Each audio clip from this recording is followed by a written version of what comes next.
22, 28 कितीही जागा मागितल्या तरी काँग्रेसनी अक्षरशः त्यांचा लाजिरवाणा अपमान केलेला आहे, मुखभंग केलेला आहे.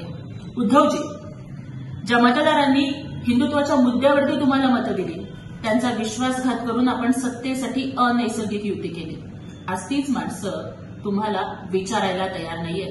त्यामुळे 22, 28 सोडा, काँग्रेसनी किंवा पवारसाहेबांनी तुम्हाला 8-10 जागांचा जरी तुकडा फेकला तरी उद्धवजी आपण तडजोड कराल आणि महाविकास आघाडीमध्ये लाजिरवाणेपणानं सहभागी होऊन मी तुम्हाला दिलेलं वाकरे आडनाव आपण सार्थ ठरवा.